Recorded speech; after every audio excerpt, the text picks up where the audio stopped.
ونحن على ذلك من الشاهدين والشاكرين والحمد لله رب العالمين.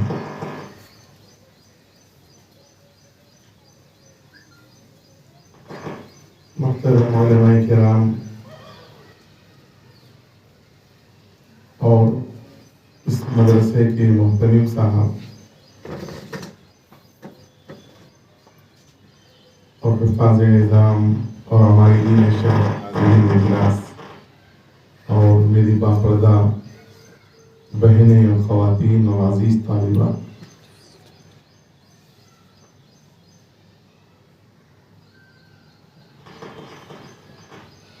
آج کا دور، آج کا دن اس شہر کے لیے بہت ہی مبارک دن ہے.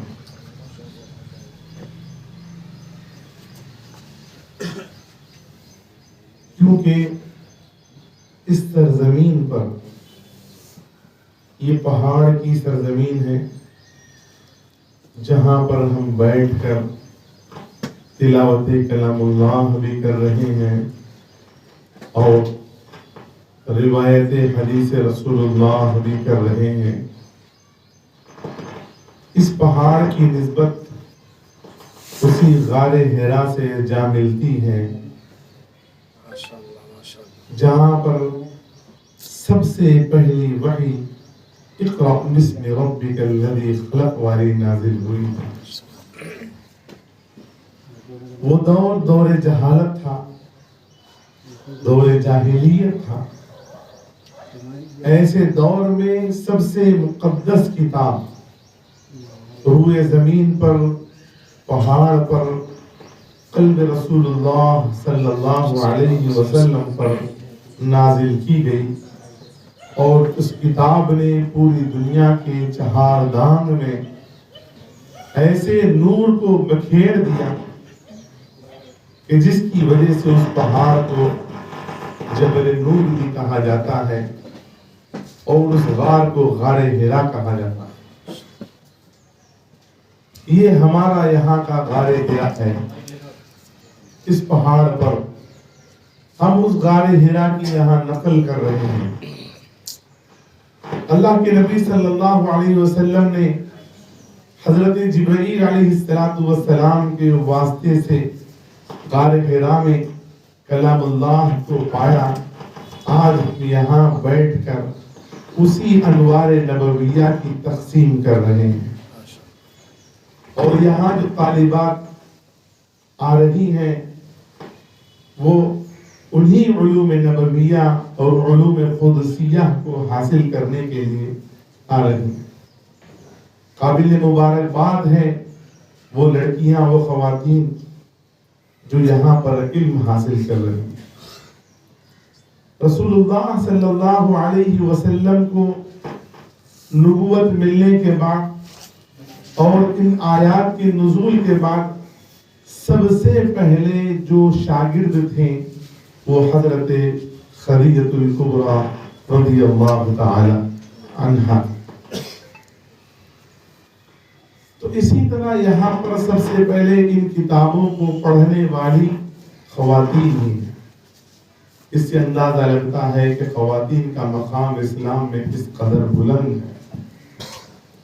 اسلام کا سب سے پہلا اور سب سے بڑا سہارا بننے والی حضرت خدیجہ الکبریٰ رضی اللہ تعالی عنہا ہے.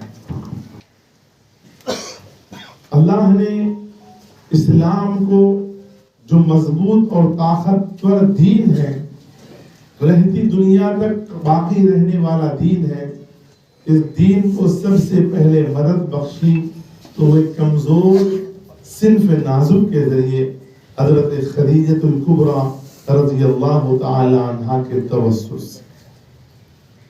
رسول اللہ صلی اللہ علیہ وسلم پر جب پہلی وحی نازل ہوئی، آپ صلی اللہ علیہ وسلم بڑے گھبرائے ہوئے گھر تشریف لائے اور اسی گھبراہٹ کے عالم میں اما حضرت خدیجہ الکبریٰ سے فرمایا زمیلونی زمیلونی.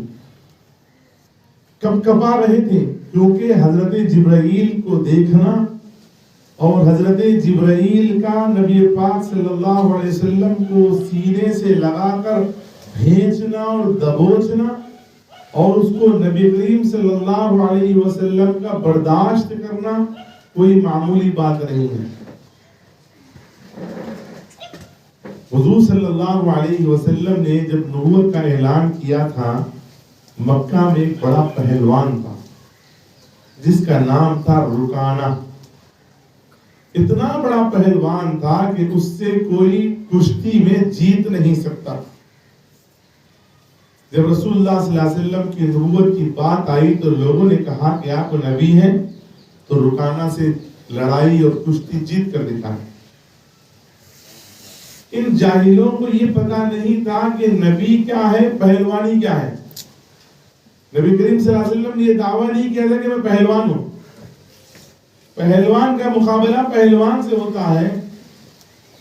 اگر نبی ہیں تو نبی کو جانچنا ہے تو ان کے علوم وحیہ سے جانا جا سکتا ہے، لیکن جاہل کو کیا پتا۔ تو انہوں نے کہا کہ آپ رکانہ کو پچھاڑ دیں تو ہم آپ کو نبی مان لیں گے۔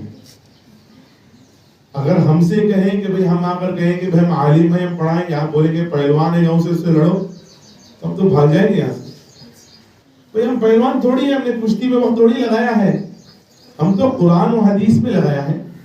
الحمدللہ ہم پڑھاتے ہوئے 20 سال سے زیادہ کا عرصہ ہمارا ہو چکا، اور اس سے پہلے 10 سال سے، اور حفظ کو ملا لیں تو تقریباً 35-40 سال سے آنکھیں کھولنے کے بعد سے اسی پڑھنے پڑھانے میں لگے ہوئے ہیں، لیکن پہلوانی آج بھی نہیں جانتے۔ تو علم کا مقابلہ علم سے ہوتا ہے، لیکن ان جاہلوں نے کہا کہ اب رکانہ کو پچھاڑ دے تو ہم مان لیں۔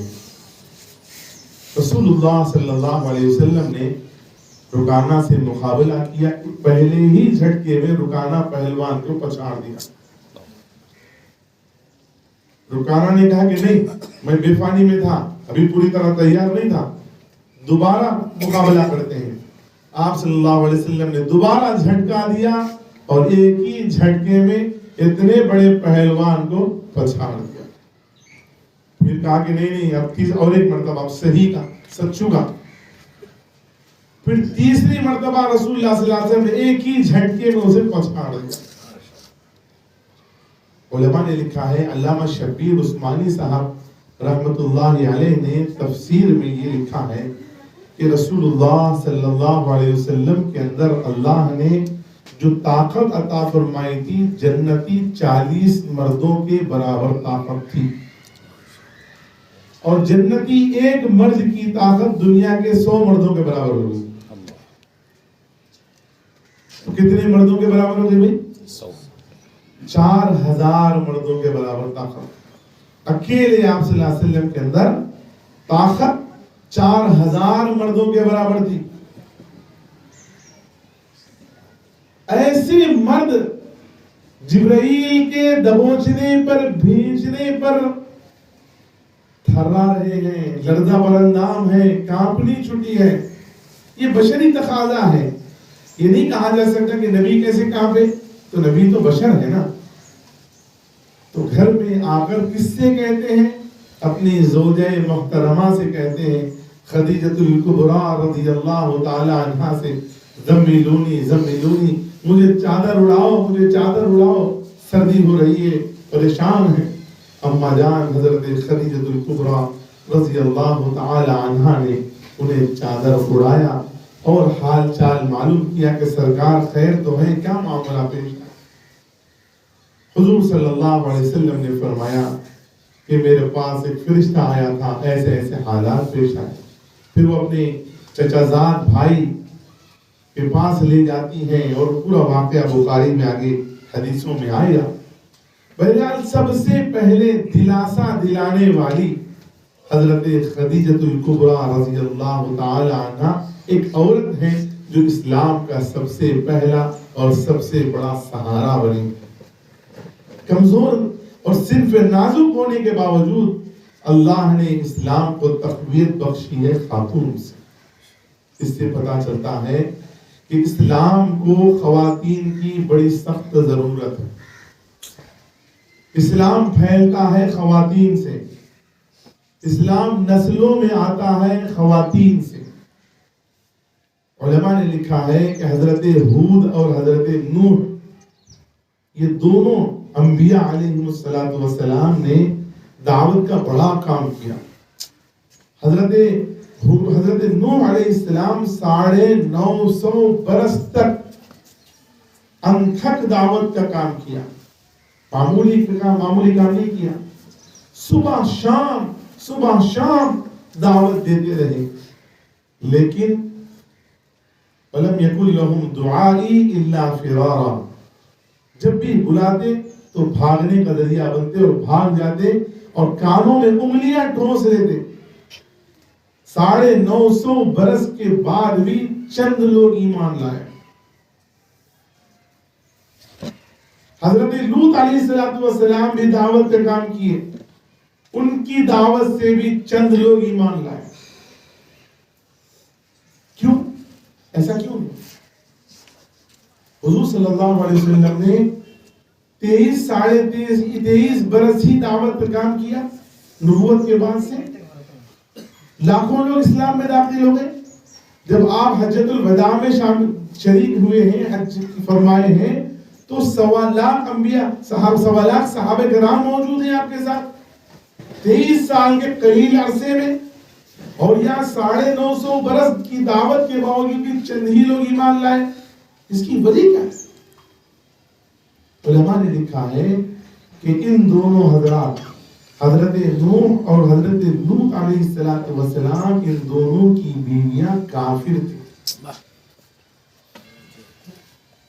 ان دونوں کی بیویاں ایمان نہیں لائی تھی. قرآن نے ان دونوں کا واقعہ بیان کیا ہے سورہ تحریم کے آخری رکوع میں. وَضَرَبَ اللَّهُ مَثَلًا لِّلَّذِينَ كَفَرُوا امْرَأَتَ نُوحٍ وَامْرَأَتَ لُوطٍ كَانَتَا تَحْتَ عَبْدَيْنِ مِنْ عِبَادِنَا صَالِحَيْنِ فَخَانَتَاهُمَا فَلَمْ يُغْنِيَا عَنْهُمَا مِنَ اللَّهِ شَيْئًا وَقِيلَ ادْخُلَا النَّارَ مَعَ الدَّاخِلِينَ. جہنم میں داخل ہوگی. نبی کی بیویاں ہونے کے باوجود نبی پر ایمان نہیں لائیں. تو نبی کی بیوی کے ایمان نہ لانے کی وجہ سے ان کی امت بھی ایمان نہیں لائی. وَمَا آمَنَ مَعَهُ إِلَّا قَلِيلٌ، چند ہی لوگ ایمان لائے.